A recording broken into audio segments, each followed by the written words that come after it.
Hello everyone, my name is Kamal Chabra and welcome back on my official YouTube channel that is Study Logical.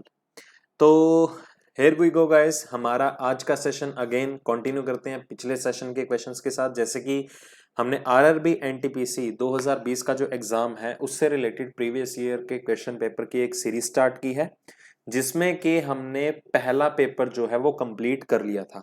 ठीक है, जिसमें कि आपके 3 sessions रहे थे। अगर आपने वो वीडियोस अभी तक नहीं देखी हैं तो जाके गो थ्रू कर सकते हो, एनालिसिस ले सकते हो किस किस लेवल के आपको क्वेश्चंस आए थे और किस किस टाइप के क्वेश्चन से रिलेटेड आप आने वाले एग्जाम में प्रैक्टिस कर सकते हैं उन क्वेश्चंस की। ठीक है, तो अब हम करने जा रहे हैं पेपर 2 की क्लास 2। ठीक है, जो प्रीवियस ईयर का आपका 30th ऑफ मार्च 2016 को जो शिफ्ट में पेपर आया था आरआरबी एनटीपीसी का, उस पेपर की सेकंड क्लास डिस्कस करने लगे हैं। पहली क्लास में भी हमने क्वांट और रीजनिंग के क्वेश्चन डिस्कस किए थे, फर्स्ट 25। नेक्स्ट हाफ क्वेश्चन जो होंगे क्वांट और रीजनिंग से रिलेटेड वो इस क्लास में होंगे और अगली क्लास के अंदर हम जीएस का सेक्शन करेंगे। ठीक है, चलिए, तो जिस किसी ने भी अभी तक इस ग्रुप को सब्सक्राइब नहीं किया है जल्दी से कर लीजिए गाइस। ठीक है, और ज्यादा से ज्यादा शेयर कीजिए और बेल आइकन प्रेस करना मत भूलेगा ताकि आपको आने वाली वीडियोस की नोटिफिकेशन इंस्टेंटली मिल सके। ठीक है, और कर भी लीजिए क्योंकि हमारी रेगुलर बेसिस पे क्लासेस जो है वो डल रही है यूट्यूब पे। ठीक है, बैंकिंग एग्जाम से भी रिलेटेड, आरआरबी से रिलेटेड, एसएस से रिलेटेड, मतलब ये रहे कि आपका एग्जाम आने में, ठीक है, अभी ज्यादा टाइम नहीं है, तो जब तक आपका एग्जाम आएगा आप फुल्ली प्रिपेयर्ड हो अपने एंड से हर एक चीज से रिलेटेड। ठीक है, तो अभी तक जिसने भी टेलीग्राम का ग्रुप भी जिसने ज्वाइन नहीं किया है तो वो ज्वाइन कर लीजिए, सर्च कर लीजिए टेलीग्राम पे स्टडी लॉजिकल। अगर आपको टेलीग्राम पे डायरेक्टली ग्रुप नहीं मिलता है तो मैंने इस वीडियो की डिस्क्रिप्शन में भी लिंक दिया हुआ है, वहां जाके आप डायरेक्टली ज्वाइन कर सकते हो। ठीक है, चलो, तो ज्यादा टाइम वेस्ट नहीं करते हैं, फिर शुरू करते हैं आज के सेशन का फर्स्ट क्वेश्चन। ठीक है, तो जैसे कि आपको मैंने पहले ही बताया है कि फर्स्ट सेशन के अंदर हमने हाफ क्वेश्चन डिस्कस किए थे क्वांट और रीजनिंग से रिलेटेड, तो वही क्वांट और रीजनिंग के आधे क्वेश्चन जो है इस सेशन में हम लेने वाले हैं। चलिए क्वेश्चन देखिए क्या गिवन है। The cost of 1 dozen bananas is 5. The cost of 1 dozen oranges is 75. What will be the cost of 1 1/4 dozen bananas and a 3/4 dozens oranges? Hindi में आपको गिवन किया गया है कि 1 डजन बनानास की कॉस्ट कितनी है, ₹5। यहाँ ₹5 आएगा।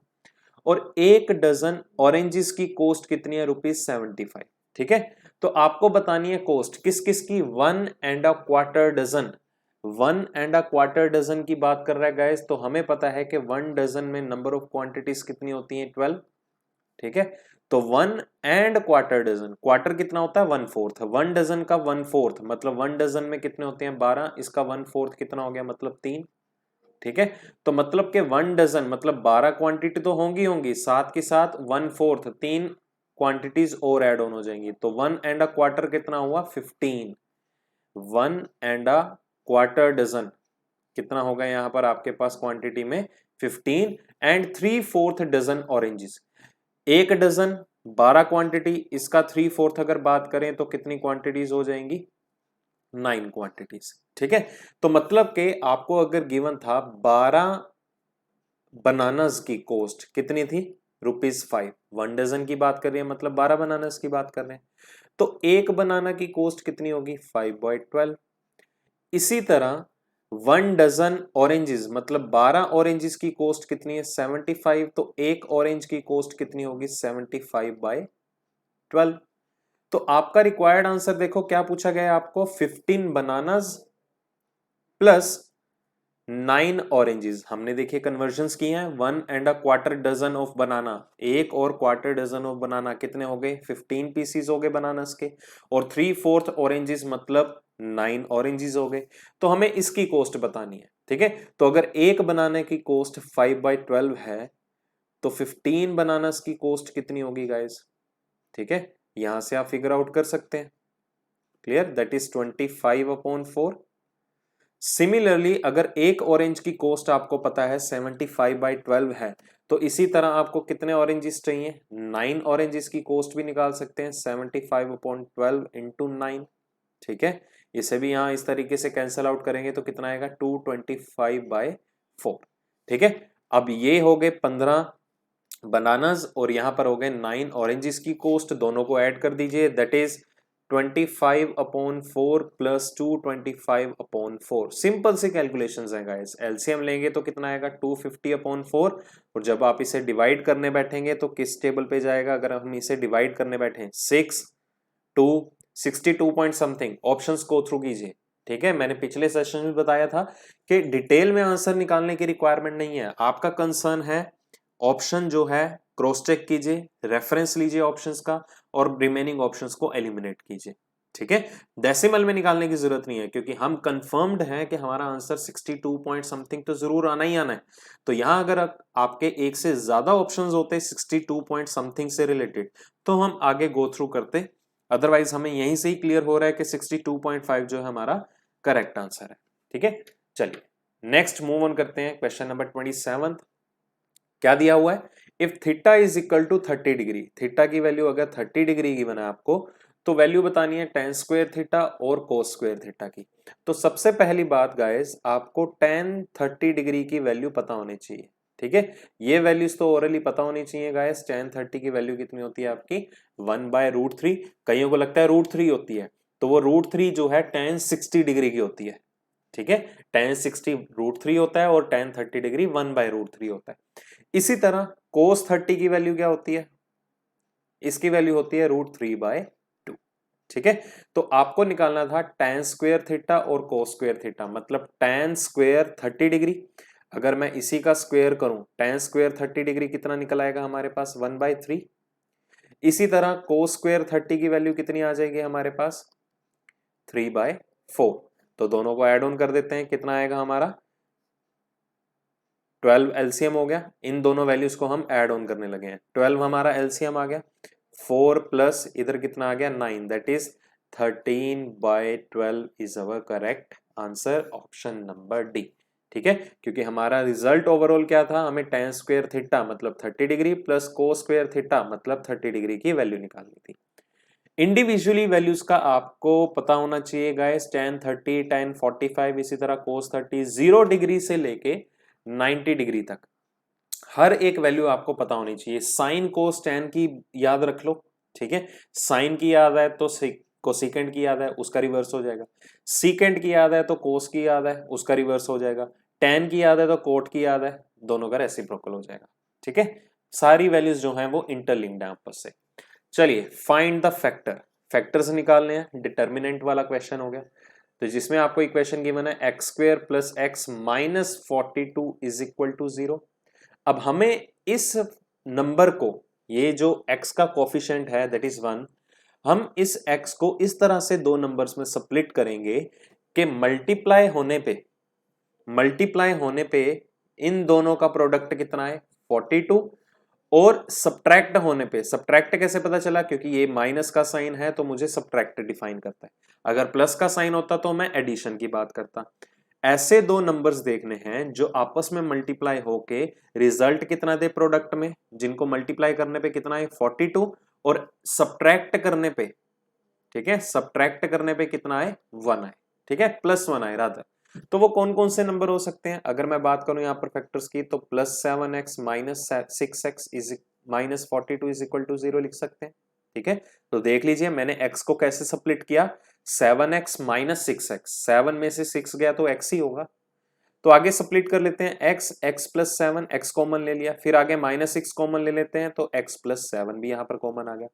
तो यहां पर हमारे फैक्टर्स कौन कौन से निकल के आए, x माइनस 6 और x plus 7 is equal to 0। तो हमारा करेक्ट आंसर रहेगा ऑप्शन नंबर सी। हालांकि आपको यहां पर x की वैल्यूज भी गिवन हो सकती थी, यहां पर तो उन्होंने फैक्टर्स की बात की, बताइए कौन कौन से फैक्टर्स हैं, तो हमने यहां पर आंसर निकाल लिया। अगर इसी के बावजूद अगर आपसे पूछा जाता find the value for x, तो यहां पर हम दोनों वैल्यूज को 0 के इक्विवेलेंट रखेंगे। ठीक है, इसी तरह x प्लस 7 भी किसके इक्विवेलेंट होगा 0 के, तो यहां पर x की वैल्यू रहेगी 6 और यहां पर x की वैल्यू क्या रहेगी -7। अगर इससे रिलेटेड आपको क्वेश्चन आता कि x की वैल्यू बताइए तो हम कंटिन्यू करते हैं, अदरवाइज आपका कंसर्न्ड आंसर यहां पर रहेगा। क्यों? क्योंकि ऑप्शंस के रेफरेंस के थ्रू पता चला कि हमें सिर्फ फैक्टर से फिगर आउट करना था कि एग्जैक्ट आंसर क्या आने वाला है। बढ़ते हैं अगले क्वेश्चन की तरफ। If a means plus at the rate means multiply, इसी तरह आपको एम्परसेंड का और डिवाइड वी का मीनिंग भी गिवन है। ठीक है, तो हमें इक्वेशन सॉल्व करके बतानी है क्या आएगा रिजल्ट। तो हमारे पास इक्वेशन देखिए 7 एट द रेट की अगर बात करें, एट द रेट का मतलब क्या आ रहा है यहाँ पर मल्टीप्लाई 2, 2 के बाद आ रहा है v का मतलब यहाँ पर क्या है -2 माइनस 135, 135 के बाद क्या आ रहा है एम्परसेंड, एम्परसेंड का मतलब क्या आ रहा है मल्टीप्लाई, मल्टीप्लाई बाय 5, फिर एट द रेट आया, एट द रेट का मतलब यहाँ पर क्या है हमारे पास एट द रेट का मल्टीप्लाई है मतलब 5 मल्टीप्लाई 3, फिर 3 के बाद एंड का मतलब एम्परसेंड का साइन आया मतलब डिवाइडेड बाय 9, और ए का मतलब क्या है प्लस, दैट इज 9 प्लस 1। ठीक है, तो यहां पर हमने हर एक कंसर्न्ड सिंबल साइन को उसके कंसर्न सिंबल के साथ रिप्लेस कर दिया, फिर हमारा यहां पर रूल फॉलो होगा बोर्ड मास का। ठीक है, तो आई थिंक आपको ये पता होगा, bracket of divide multiply addition और सब्ट्रैक्शन। ठीक है, चलिए तो सबसे पहले हम क्या चीज देखेंगे यहाँ पर डिवाइड की कंडीशन। ठीक है, तो हल्की सी गलती हुई है गाइस, एम्परसेंड का मतलब है डिवाइड, तो यहां पर मैंने 135, यहां पर 135 डिवाइड होना चाहिए। ठीक है, एम्परसेंड का मतलब यहां पर क्या है डिवाइड, तो 135 डिवाइड होना चाहिए। देखो 7 और 2 को चलो अलग से रखते हैं अभी, minus 135 divided by 5 multiply by 3 by 9, ठीक है, प्लस 1। अब इसे सॉल्व कर दीजिए, 7 इंटू 2 माइनस, जब आप इसे सॉल्व करने बैठेंगे तो कितना आएगा, ये 15 के टेबल पे चला गया। ठीक है, ये 3 हो गया, ये आ गया -9 प्लस 1। ठीक है, सिंपल सी कैलकुलेशंस है। फिर 14 माइनस 9 प्लस 1, इसके बाद आपकी चॉइस है गाइस, ऐड करना है ऐड कर दीजिए, सब्ट्रैक्ट पहले करना है सब्ट्रैक्ट पहले कर सकते हैं। तो जैसे कि हमें गिवन है 14 माइनस 9 प्लस 1, तो काफी कैंडिडेट इसमें गलती करते हैं एडिशन और सब्ट्रैक्शन में। तो मैंने आपको पिछले सेशन में भी बताया था कि सबसे पहले प्लस वाली या पॉजिटिव टर्म्स को इकट्ठा लीजिए, दैट इज 14 प्लस 1 कितना हो गया 15, माइनस 9 कितना हो गया, हमारा रिक्वायर्ड आंसर क्या रहेगा option number C, that is 6। इतने इजी लेवल के क्वेश्चन आ रखे हैं आपके, देखिए खुद ही 2016 के एग्जाम में।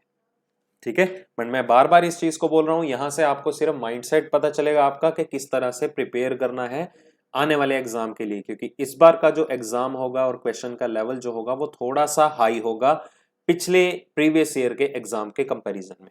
ठीक है, चलिए अब आपको क्या गिवन है, if LMN and UVW are similar triangles. ठीक है, अगर LMN और UVW एक सिमिलर ट्रायंगल्स हैं, समान है, तो बताइए वैल्यू ऑफ साइड S, मतलब ये वैल्यू हमें फाइंड आउट करनी है क्या होगी। ठीक है, तो जब भी आपके पास ट्रायंगल सिमिलर हो तो हमारे पास एक आइडेंटिटी होती है कि अगर LMN सिमिलर है किससे, UVW के। ठीक है, तो इसमें जो एरिया ऑफ ट्रायंगल LMN होगा वो किसके इक्विवेलेंट माना जाता है, एरिया ऑफ ट्रायंगल UVW के। आपने ये चीज कर रखी होगी। ठीक है, तो इसके बाद हमारी क्या प्रॉपर्टी यूज होती है कि दोनों की दोनों ट्रायंगल्स के अंदर के MN अपॉन ये साइड जो है अपॉन VW, वो किसके इक्विवेलेंट होगी, LM upon UV, LM upon UV इसके इक्विवेलेंट होती है। ठीक है, तो ये प्रॉपर्टी आपको पता होनी चाहिए, जब भी दो ट्रायंगल्स आपस में सिमिलर हों तो हम ये रिजल्ट निकाल सकते हैं। ठीक है, इसी तरह इसी के इक्विवेलेंट क्या आ जाता, LN अपॉन UW भी आ जाता। ठीक है, बट हमें इस चीज की रिक्वायरमेंट नहीं है, क्योंकि जो वैल्यूज आपको गिवन है सिर्फ वही पुट करना है। ठीक है, अब देखिए आपको MN की वैल्यू पता है, MN की वैल्यू यहां पर क्या गिवन है 7 अपॉन VW की वैल्यू क्या गिवन है 28 इज इक्वल टू LM की वैल्यू हमें फाइंड आउट करनी है, that is S upon UV की वैल्यू हमें पता है कितनी गिवन है हमारे पास 32। बस इसके बाद हम क्वेश्चन को सॉल्व कर लेते हैं।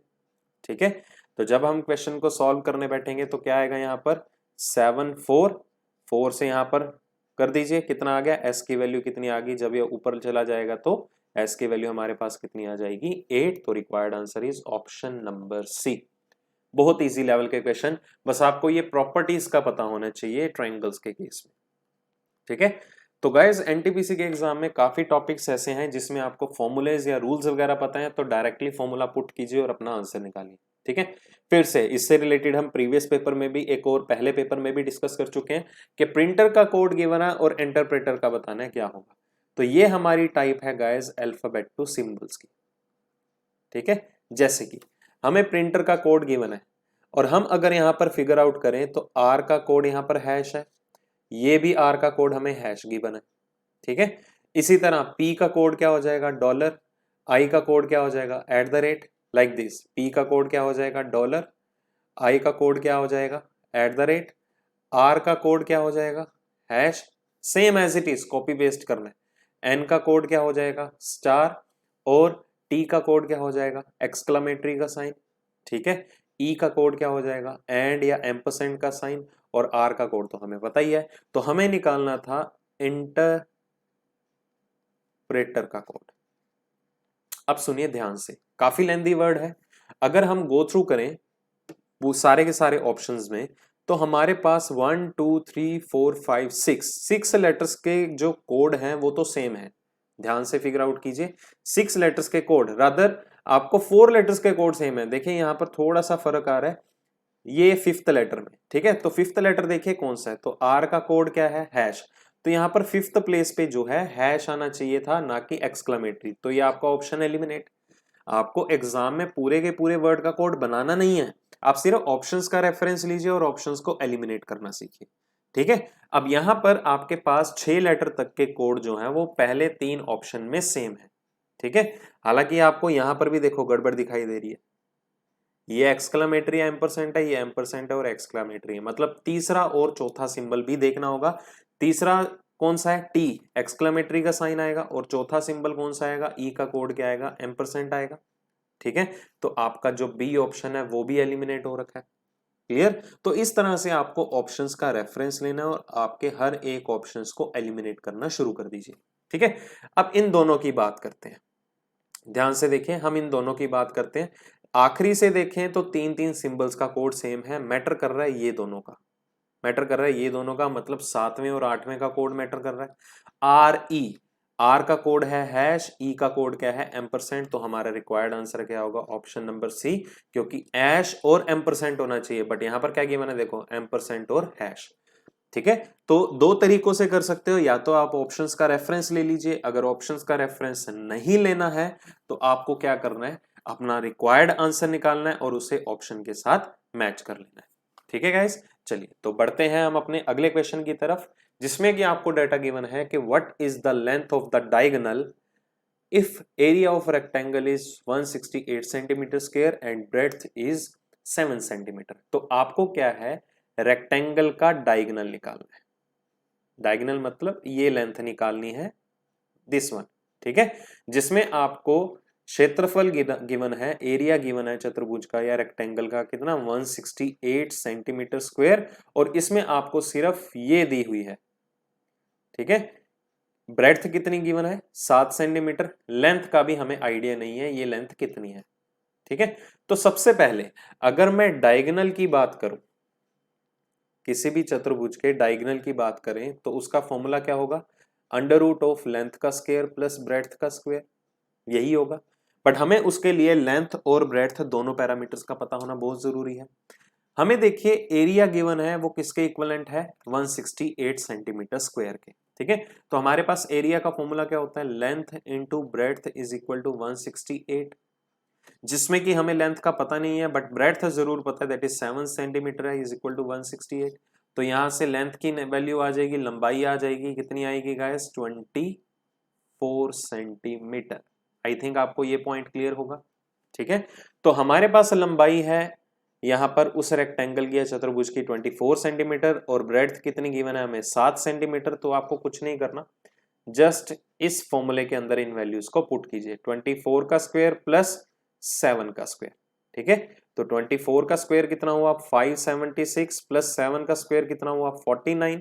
आगे सॉल्व करेंगे तो सम करने पे कितना आया 625, इसका स्क्वायर रूट निकालेंगे तो कितना आएगा आपके पास 25 centimetre, that is option number D, ठीक है। तो गाइज आपको स्क्वायर्स और सभी के स्क्वायर रूट पता होने चाहिए, मैक्सिमम आप सिर्फ 30 तक याद रख सकते हैं, ठीक है, 30 भी नहीं 25 भी करोगे तो भी चलेगा। 25 तक के स्क्वेयर्स आपको याद होने चाहिए और आपको 10 तक के क्यूब्स याद होने चाहिए। ठीक है, ये आपसे डायरेक्टली क्वेश्चन पूछे ही जाते हैं गए। चलिए तो बढ़ते हैं अगले क्वेश्चन की तरफ। A shopkeeper purchased 10 boxes of pencils containing 10 pencils each at 100 rupees per box। अब एक पर्सन ने क्या किया, एक पेंसिल बॉक्स परचेज किया। ठीक है, कितने बॉक्सेस परचेज किए पेंसिल के, 10 बॉक्सेस परचेज किए। ठीक है, और हर बॉक्स की यहां पर वैल्यू क्या थी, 100 रुपीज। ठीक है, एक बॉक्स की वैल्यू आपको पता है कितनी थी, 100 रुपीज, तो 10 बॉक्सेस की वैल्यू कितनी हो गई। ठीक है, 10 बॉक्सेस की वैल्यू कितनी हो गई, 1000 रुपीज हो गई। क्लियर। अब आगे क्या बोला गया है, and sold each pencil at a profit of 12%, और हर एक पेंसिल को कितने रुपए में बेचा, 12% के प्रॉफिट पे बेचा। ठीक है, अब देखो हर बॉक्स में कितने पेंसिल्स हैं, 10 पेंसिल्स हैं, और हर बॉक्स में 10 पेंसिल्स हैं, तो हर बॉक्स कितने का हुआ। ठीक है, 100 रुपीज का मतलब एक पेंसिल 10 रुपए की हुई, एक पेंसिल जो है वो 10 रुपए की होगी।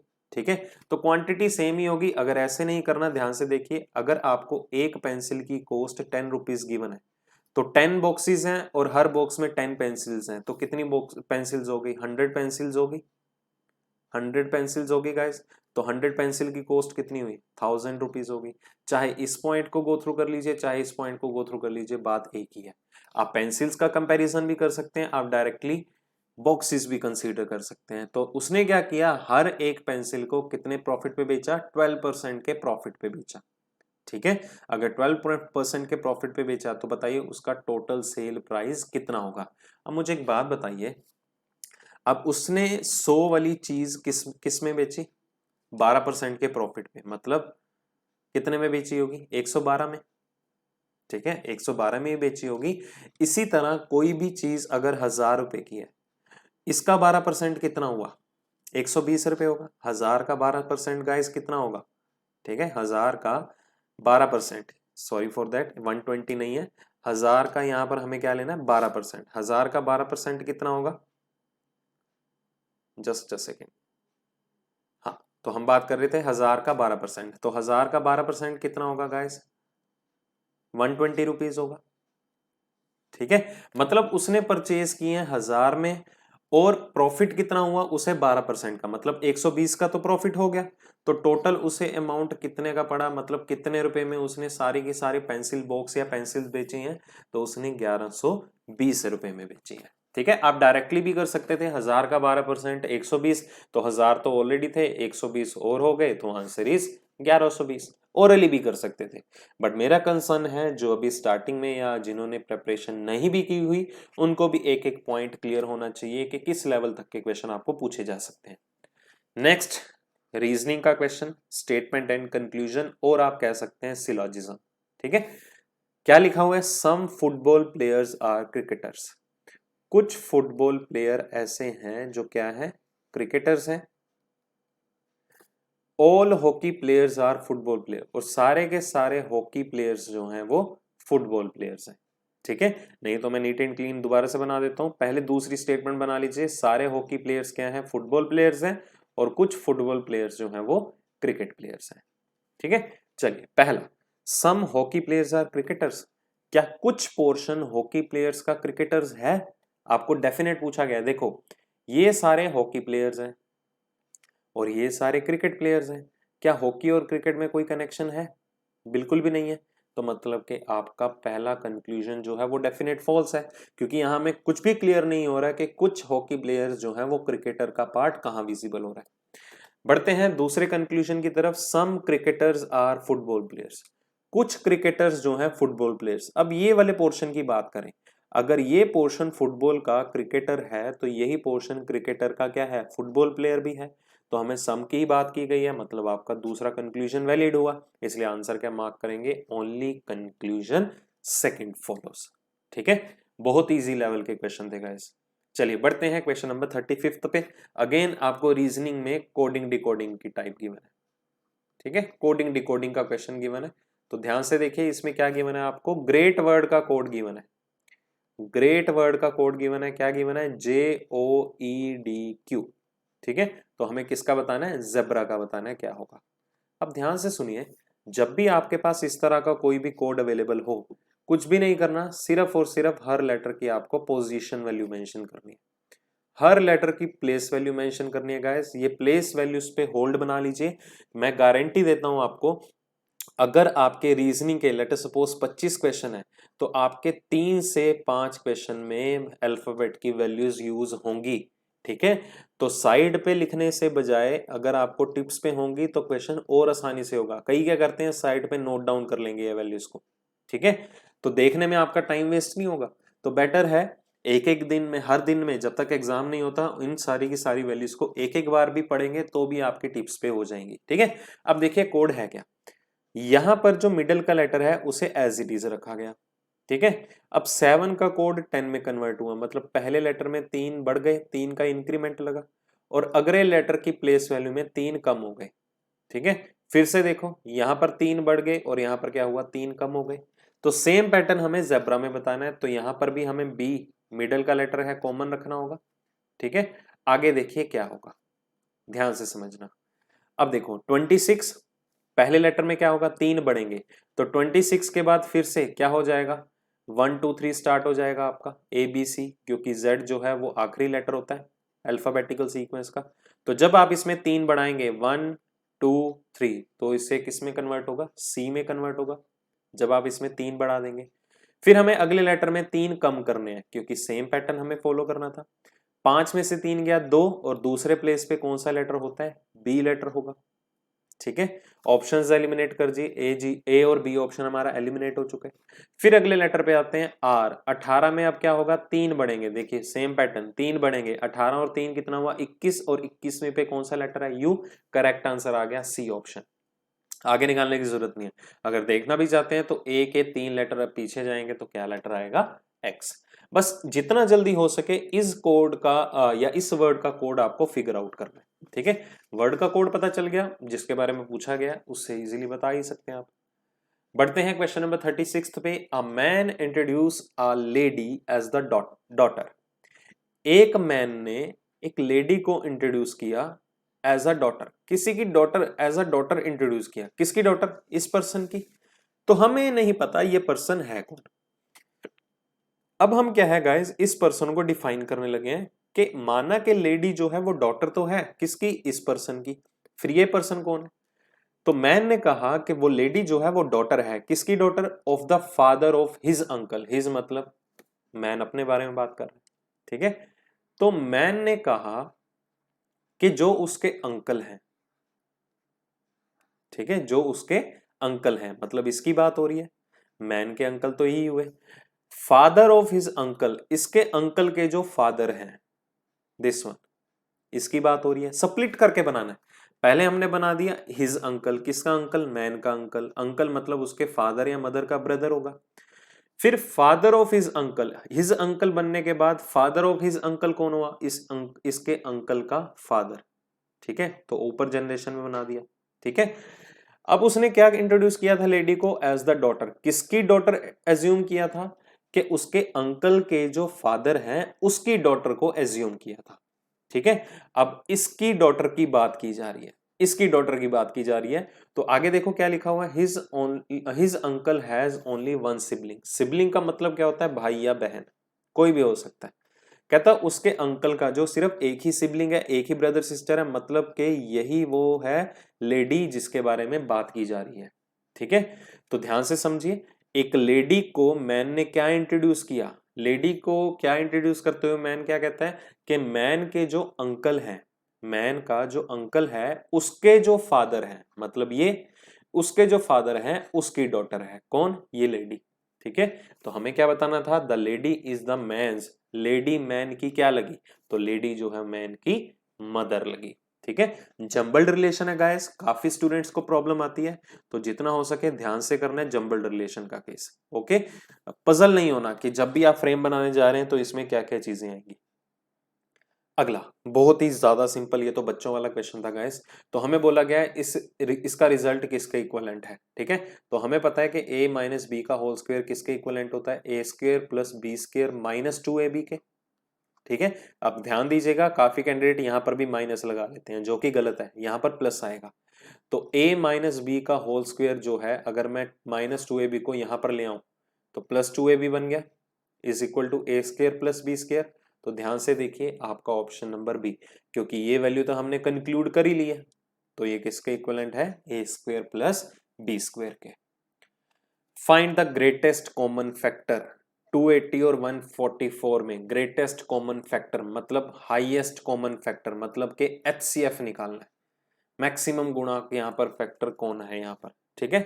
तो 280 और 144 का, तो 280 और 144 का निकालेंगे हम, ठीक है गाइस। तो बहुत ही सिंपल लेवल के क्वेश्चन है, मैं बार बार बोल रहा हूँ, ठीक है। अगर नॉर्मल सी कैलकुलेशंस भी आती है ना आपको, तो भी क्वेश्चन को इजीली आप सॉल्व कर सकते हो, ठीक है। अब यहाँ पर देखें तो 5, फिर ये 7 पे जाएगा। इधर देखें तो 72, यहाँ पर आगे करें तो 36, यहाँ आगे करें तो 16, यहाँ आगे करें तो 9, फिर हमारे पास क्या आएगा 3, और उसके बाद कौन आएगा 3। तो हाईएस्ट कॉमन फैक्टर, देखो टर्म से ही क्लियर हो रहा है कॉमन। अब दोनों में कॉमन क्या क्या है, दोनों में कॉमन ये पहले 3 नंबर है, इसमें और इसमें, यही 3 कॉमन है, ठीक है। और तो कोई डिजिट कॉमन है ही नहीं, तो यहां पर कॉमन कौन सा हो गया, 222। 222 मतलब 2 का क्यूब, जो कि किसके इक्विवेलेंट होगा 8। तो दोनों का हाईएस्ट कॉमन फैक्टर कौन सा है गाइस, 8 जो है हाईएस्ट कॉमन फैक्टर है, ठीक है, या ग्रेटेस्ट कॉमन फैक्टर, कुछ भी बोल सकते हो। लुकिंग एट अ पोर्ट्रेट, फिर से गाइस देखो ब्लड रिलेशन का question. Looking at a portrait मतलब पोर्ट्रेट होते हैं एक चित्र की तरफ देखते हुए, एक फोटोग्राफ की तरफ देखते हुए, अद्वैता ने क्या कहा, Aniruddha is the father of my grandmother's daughter's niece. तो ध्यान से पढ़िए, अनिरुद्ध जो है वो फादर है, ठीक है, अनिरुद्ध जो है वो फादर है, किसका फादर है, of my grandmother's daughter's niece. तो सबसे पहले यहां पर बनाते हैं, माई लिखा हुआ है, तो माई मतलब कौन बोल रहा था, अद्वैता।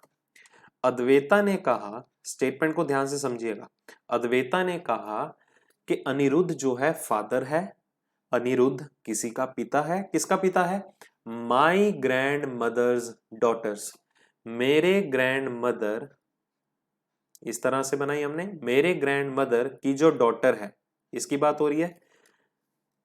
नीस, नीस मतलब होता है क्या, भतीजी, ठीक है, नीस का मतलब क्या होता है, भतीजी, क्लियर। अब उसने बोला कि मेरे ग्रैंड मदर की जो डॉटर है, इसकी जो नीस है, इसकी भतीजी की बात हो रही है, मतलब इसके ब्रदर या सिस्टर की डॉटर की बात हो रही है, ठीक है। अब अनिरुद्ध कौन था, Anirudh is the father, Anirudh है फादर किसका, मेरे ग्रैंड मदर, ध्यान से देखिए, मेरे ग्रैंड मदर की जो डॉटर है, उसकी जो नीस है, मतलब ये उसका फादर है, कौन, अनिरुद्ध। समझ में आया गाइस, फिर से देख लीजिए, अद्वैता ने कहा कि मेरे जो ग्रैंड मदर हैं, ये उसकी जो डॉटर है, ठीक है, उसकी जो नीस है, उसका फादर है कौन, अनिरुद्ध। तो आगे देखो क्या लिखा हुआ है, my grand father had only 2 kids, किसने कहा, अद्वैता ने, जब माई लिखा हुआ है, तो माई, अद्वैता ने कहा कि मेरे ग्रैंड फादर के सिर्फ 2 ही किड्स हैं, ये पहला और ये दूसरा। How is Anirudh related to Advaita, तो अनिरुद्ध बताइए अद्वैता से कैसे रिलेटेड है। तो ध्यान से देखिए, अनिरुद्ध जो है वो अद्वैता की मदर का ब्रदर हुआ, तो मदर का ब्रदर है कौन, अनिरुद्ध, ठीक है, क्योंकि हमें अनिरुद्ध के बारे में बोला गया, तो हम इसे क्या बोलेंगे, मैटरनल अंकल, ठीक है। How is Anirudh related to Advaita, क्या है, मैटरनल अंकल, नीस नहीं आएगा गाइस। अगर ये क्वेश्चन में ऑप्शंस ऐसे दिए हुए हैं ना, अगर आपको ऑप्शंस आता कि रिलेशन बताओ अनिरुद्ध और अद्वैता में क्या है, तो आपका सी ऑप्शन करेक्ट है। बट अगर आपसे पूछा गया है कि अनिरुद्ध अद्वैता से कैसे रिलेटेड है, तो एक ही आएगा, मैटरनल अंकल, मैटरनल मतलब मदर का ब्रदर, ठीक है, ये नहीं गिवन होना चाहिए। अगर गिवन भी है तो आप उसके अकॉर्डिंगली मार्क कर सकते हैं। वैसे क्वेश्चन की सेंस ये गलत थी, क्योंकि अगर आता है रिलेशन बताओ अनिरुद्ध और अद्वैता में, तो आपका सी करेक्ट आंसर है, अदरवाइज आप ओनली मैटरनल अंकल मार्क कर सकते थे। क्वेश्चन नंबर 40, ठीक है, तो आपको बताना है मिसिंग टर्म कौन सी है बीच में। तो सभी का कॉम्बिनेशन पकड़ते हैं, देखिए ध्यान से, TUSQRP क्वेश्चन मार्क, आगे KLJ फिर क्या गिवन है HIG। तो सभी का हम पहला लेटर पकड़ते हैं, ठीक है, सभी का पहला लेटर। देखो 3 कम हो गए, यहां पर भी देखें तो यहां पर भी 3 कम हो रहे हैं, तो सीक्वेंस एक ही फॉलो होगा। तो हर एक कॉम्बिनेशन में जो पहला लेटर है उसमें 3 कम हो जाएंगे। तो 17 में से अगर 3 जाएंगे तो कितना आएगा 14, और 14वें प्लेस पे कौन सा लेटर बैठा होता है N। तो आपका देखो कौन कौन सा ऑप्शन एलिमिनेट हो रहा है, आंसर आ गया C ऑप्शन। इतना आसान क्वेश्चन था। इसी तरह मिडिल वाला लेटर भी पिक कर सकते हैं। देखो 21 18 ये भी 3 कम हो गए, 12 9 ये भी 3 कम हो गए, तो यहां से भी हमें 3 कम करने पड़ेंगे। तो N तो पहला लेटर था, 18 में अगर 3 कम करेंगे तो कितना आएगा 15, O आ गया। देखो मैच कर रहा है। इसी तरह आखिरी लेटर 19 16 ये भी 3 कम हो गए, 10 7 ये भी 3 कम हो गए, तो 16 में भी 3 कम होंगे तो कितना नंबर आएगा 13, और कौन सा लेटर आएगा M। पोजीशन वैल्यूज का रोल बहुत ज्यादा है गाइस जब भी आप ये एग्जाम देने जाएंगे तो, ठीक है। प्लेस वैल्यूज जो है वो टिप्स पे कर लीजिए, मैं बार बार एक ही बात बोलता जा रहा हूं। Which of the following is in ascending order, बढ़ते क्रम में कौन सा ऑप्शन है निम्नलिखित में से आपको ये बताना है। तो ध्यान दीजिए एक चीज कि सभी के सभी ऑप्शन में एक ही तरह के नंबर है। कौन कौन से, 1/2, 4/5, 2/3 और 3/4, ठीक है। तो अगर गाइस आपने परसेंटेज का चैप्टर किया हुआ है अरिथमेटिक में, तो आपने ये basic fraction to percentage conversion की होंगी, ठीक है। जो 1/2 है वो किसके इक्विवेलेंट होता है 0.5 के, 4/5 किसके इक्विवेलेंट होगा 0.8 के। ये तो वैल्यूज आपको गाइस टिप्स पे होनी चाहिए। 2/3 किसके इक्वल होता है 0.666 के इक्वल होता है, और 3/4 किसके इक्विवेलेंट होता है 0.75 के, ठीक है। तो सबसे छोटी नंबर फ्रैक्शन जो है या सबसे छोटा नंबर जो है वो सबसे पहले आएगा। तो सबसे छोटा कौन है 0.5। तो सीक्वेंस बनाते हैं, 0.5 से बड़ा कौन है ये 0.66 मतलब के 2/3। उससे बड़ा कौन है 0.66 से बड़ा कौन है 0.75 मतलब के 3/4, और आखिरी में कौन सा आएगा 4/5, जो कि आपको ऑप्शन नंबर सी में गिवन है। ध्यान से देखिए, ठीक है। अदरवाइज इसको करने का दूसरा ऑप्शन क्या है, सभी का एलसीएम ले लीजिए, ठीक है, सभी का एलसीएम ले लीजिए। तो जब आप सभी का एलसीएम लेने बैठेंगे तो कितना आएगा 60। सभी का जब एलसीएम लेने बैठेंगे तो कितना आएगा 60। तो अब न्यूमिनेटर पे देखो, अंश की देखो वैल्यू क्या आती है, पहली आ गई 30, दूसरी क्या आ गई 40, और तीसरी क्या आ गई 45, और चौथी क्या आ गई 60, ठीक है। तो ये सीक्वेंस है, मतलब जिसमें अंश की वैल्यू ज्यादा है या सबसे कम है वो वैल्यू भी सबसे कम होगी, जिसमें अंश की वैल्यू सबसे ज्यादा है वो वैल्यू भी सबसे बड़ी होगी। तो इनका बढ़ते क्रम में जो सीक्वेंस है वो आपको ऑप्शन नंबर सी में गिवन था, ठीक है। यहां पर कैलकुलेशन आसान थी गाइस, अगर आपको टफ लेवल की कैलकुलेशंस आती हैं तो ये मेथड जो है बेस्ट रहता है एलसीएम लेने के बाद। अगला, a man walks at a speed of 3 kilometre per hour, एक आदमी जो है वो 3 किलोमीटर प्रति घंटे की रफ्तार से चलता है। He doubles his speed after reaching exactly halfway, मतलब कि जब वो ट्रेवल कर रहा था तो उसने सिर्फ आधा ही रास्ता कवर किया था। पहले वो कर रहा था 3 की स्पीड से, फिर उसने क्या किया आधा रास्ता कवर करने के बाद उसने अपनी स्पीड को डबल कर दिया। मतलब पहले 3 थी तो 2 गुना होने पे 6 किलोमीटर पर आवर की स्पीड होगी, ठीक है। तो उसने पूरी की पूरी जर्नी में कितना चला वो, ही वॉक्स फॉर 5 आवर्स इन ऑल। तो ये पूरे का पूरा उसने जो है रास्ता, पता नहीं है रास्ता कितना है, बट जो उसने पूरे का पूरा रास्ता कवर किया वो 5 घंटों में कवर किया। तो आपको बताना था ये टोटल डिस्टेंस क्या है, दूरी उसने कितनी ट्रेवल की। अब ध्यान से समझिए, हमारे पास गति का फॉर्मूला क्या होता है, स्पीड का फॉर्मूला दूरी बटा समय, डिस्टेंस अपॉन टाइम, ठीक है। तो यहां से हम टाइम का फॉर्मूला भी निकाल सकते हैं, कितना आएगा डिस्टेंस अपॉन स्पीड, दूरी बटा गति, ठीक है। तो हमें पता है कि जब वो ट्रेवल कर रहा था ये आधा पार्ट, ये सपोज टोटल डिस्टेंस है x, तो अगर टोटल x है तो ये डिस्टेंस आधा हो गया x/2, ये भी x/2 हो गया। तो पहला आधा पार्ट उसने कितनी स्पीड के साथ कवर किया था 3 की स्पीड के साथ, ठीक है। तो पहली डिस्टेंस थी x/2, कितनी स्पीड के साथ कवर किया था उसने 3 की स्पीड के साथ, तो डिस्टेंस अपॉन स्पीड है, मतलब के 1/3, ये डिस्टेंस हो गया और ये स्पीड हो गई, ठीक है।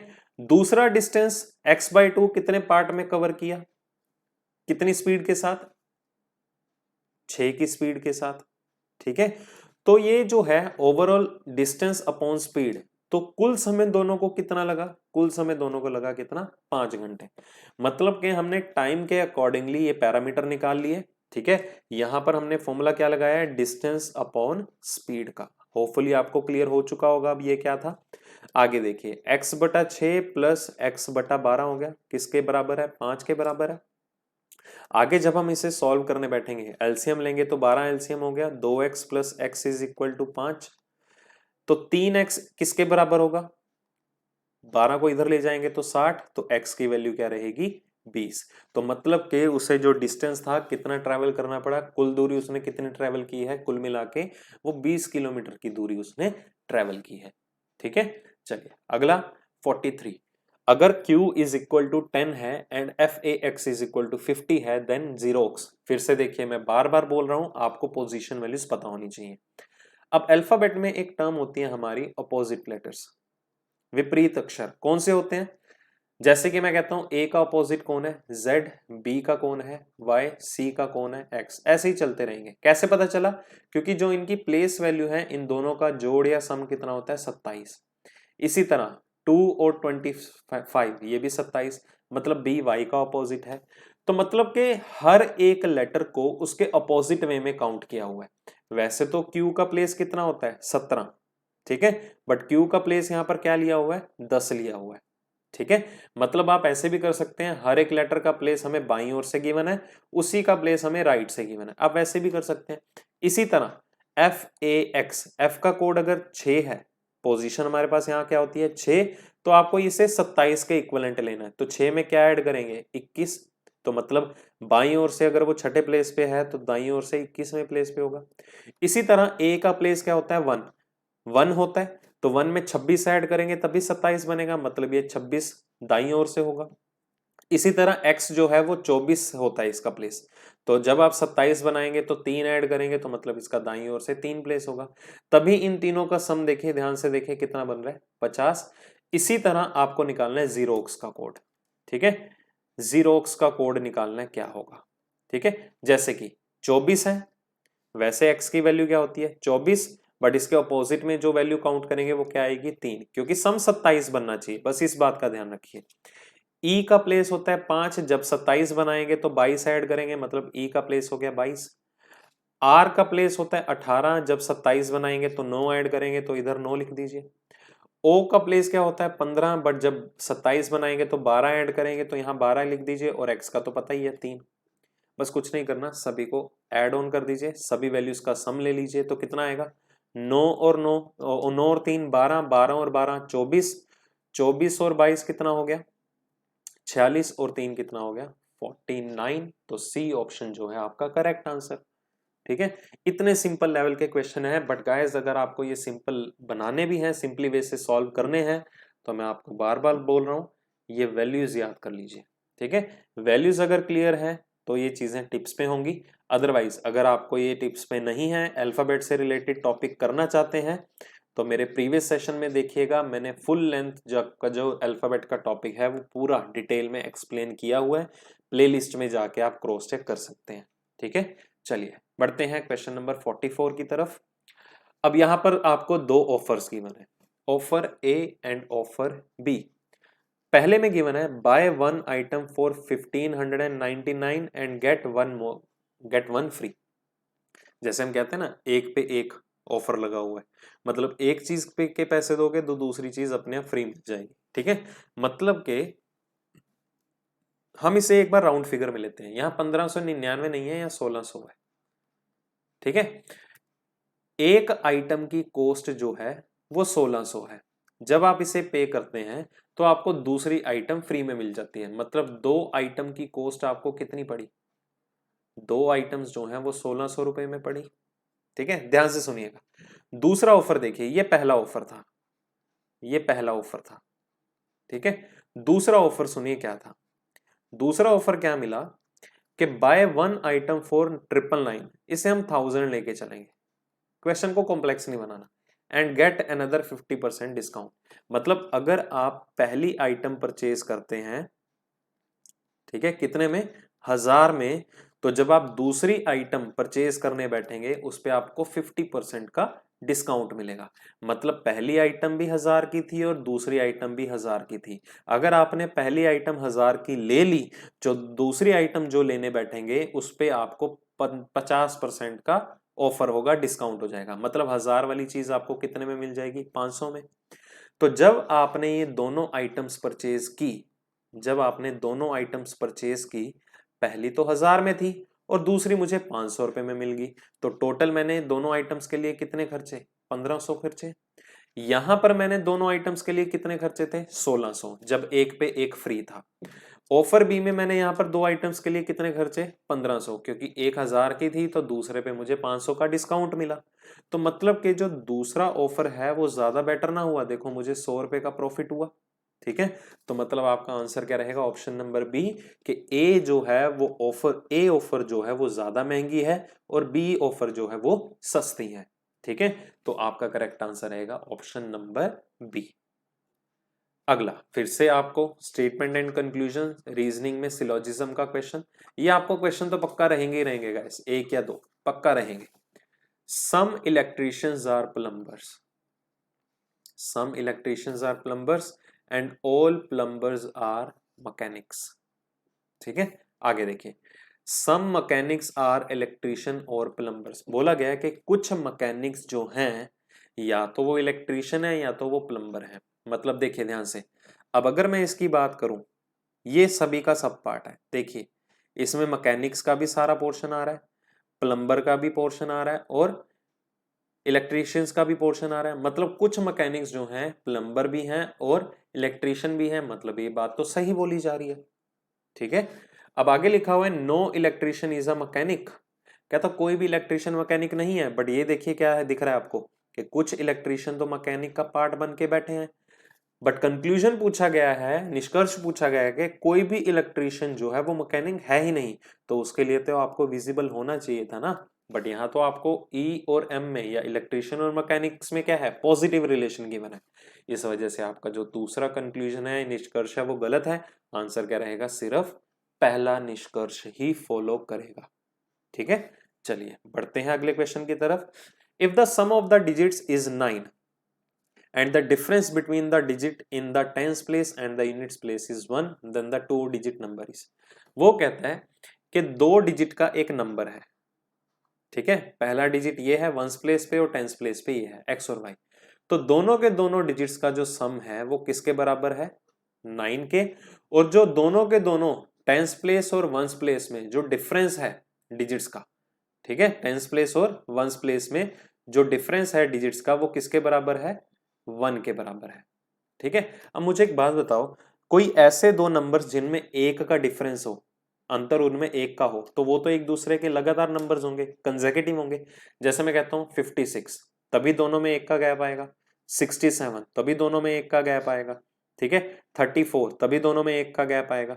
तो ये क्वेश्चन ऑप्शन के थ्रू करते हैं। देखो 5 और 6 में एक का गैप है, 6 और 3 में 3 का गैप है, बट दोनों में एक का गैप होना चाहिए था। 5 और 4 में एक का गैप है, वैलिड है। 7 और 2 में 5 का गैप आ रहा है, तो इसे भी एलिमिनेट करो। बट यहां पर उन्होंने बोला गया दोनों अंकों में एक का गैप हो, बट दोनों अंकों का जोड़ कितना हो, 9 होना चाहिए। बट पहले में देखो 6 और 5 कितने बन रहे हैं, 11। ठीक है, तो ये भी एक कैंसिल कर दें, तो हमारा आंसर क्या बचा, सी ऑप्शन। दोनों का जोड़ 9 भी है और दोनों का अंतर 1 भी है। ठीक है, अदरवाइज आप ऐसे ही क्वेश्चन बना के सॉल्व कर सकते हो। Choice is all yours. ठीक है, अगला देखिए, a square ground is to be covered by planting 100 samplings on each sides, how many samplings are needed in all. अब बोला गया है कि एक वर्गाकार मैदान है इस तरह से, ठीक है, जिसमें जो है कवर्ड किया गया है, जिसे पौधे लगाए गए हैं ईच साइड पे 100, ऐसे ऐसे पौधे लगाए गए हैं इस तरह से। तो बताओ कितने सैम्पलिंग्स की जरूरत पड़ेगी।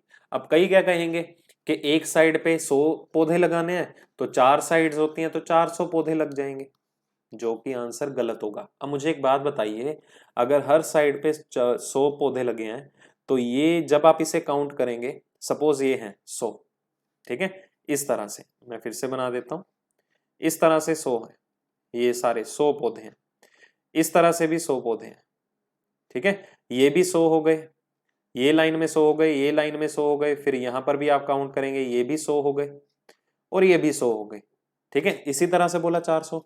जब आपने देखा ये 100 है, ये भी 100 है, तो ये 2 बार काउंट नहीं हो रहा जो ये कॉर्नर पे बैठा हुआ है।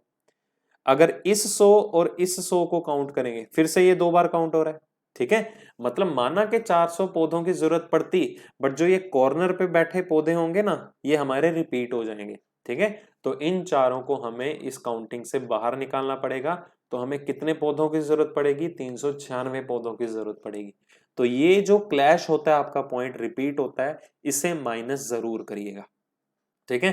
अंडरस्टैंडिंग लेवल है गाइस, थोड़ी सी लॉजिकल एबिलिटी है, कुछ खास नहीं है। अगला, S and T can finish a work in 50 days. S और T जो है मिलके कितने दिनों में काम पूरा करते हैं? 50 दिनों में। They worked together for 20 days. उन्होंने कितने दिनों में काम किया? उन्होंने सिर्फ 20 दिन ही काम किया, उसके बाद उन्होंने काम करना छोड़ दिया, ठीक है। How much of the work is left? काम कितना बच गया? अब सुनिए ध्यान से, क्वेश्चन क्या था। कहता 2 पर्सन है S और T, मुझे नहीं पता वो अलग अलग कितने दिनों में काम करते हैं, बट दोनों जो है 50 दिन में काम कंप्लीट कर देते हैं।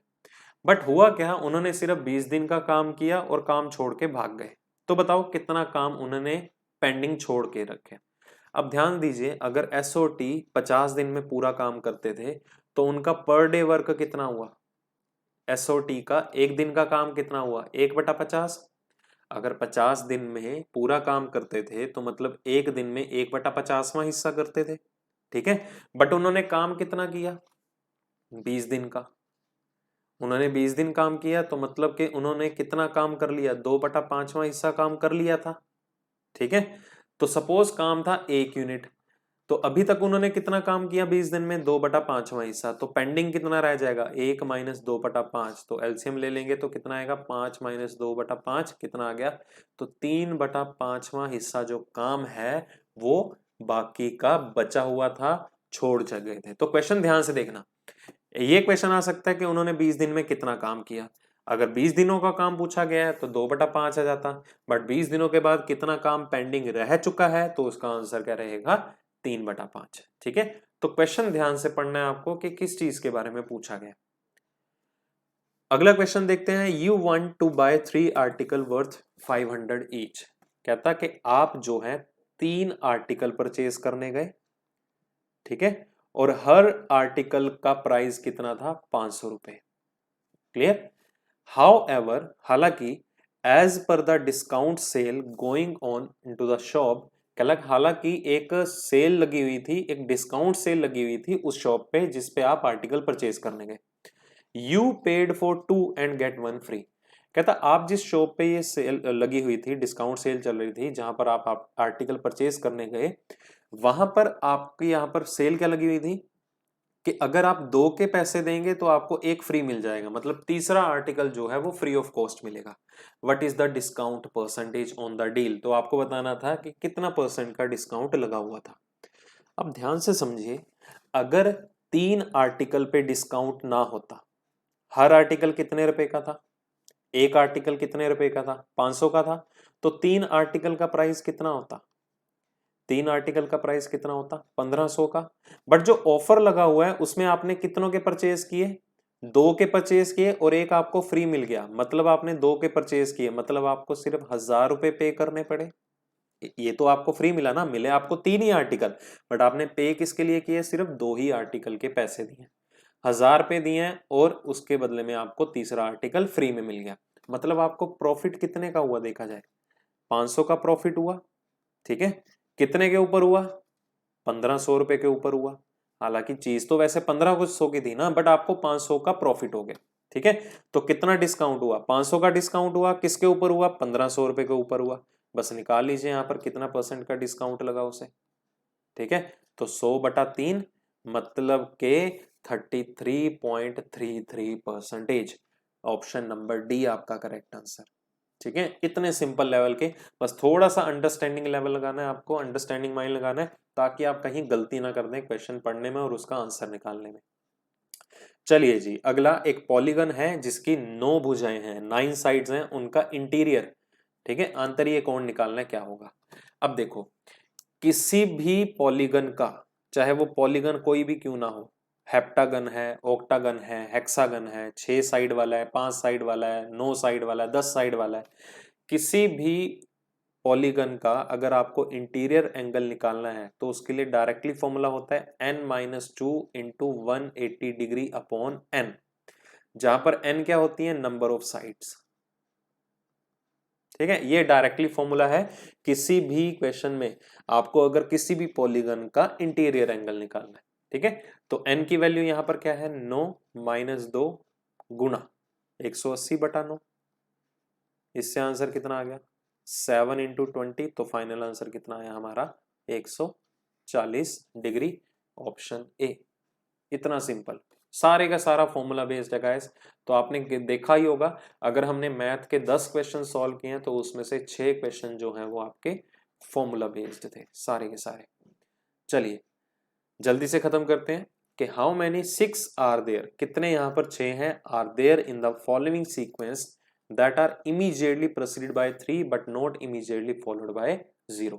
तो ध्यान से देखिए, ये प्रेसिडेड और फॉलोड का मतलब क्या होता है। फॉलोड का मतलब क्या होता है गाइस, जैसे मैं कहता हूं A B C D E, तो ए के फॉलोड बाय में कौन है, बी, बी के फॉलोड में कौन है, सी, सी का फॉलोड कौन है, डी, मतलब अगला लेटर।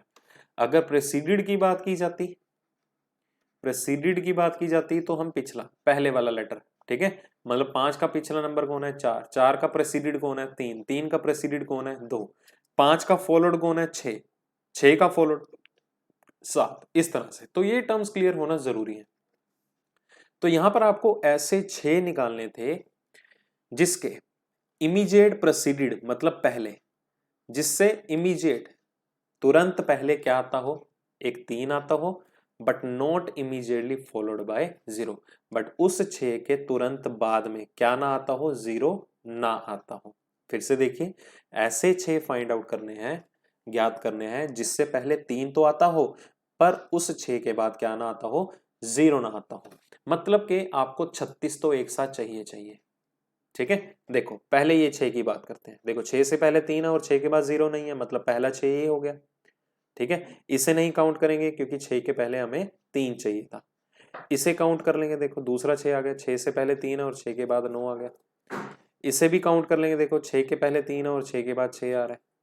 ठीक है, इसे नहीं काउंट करेंगे क्योंकि इस 6 से पहले 6 आ रहा है, हमें 3 चाहिए।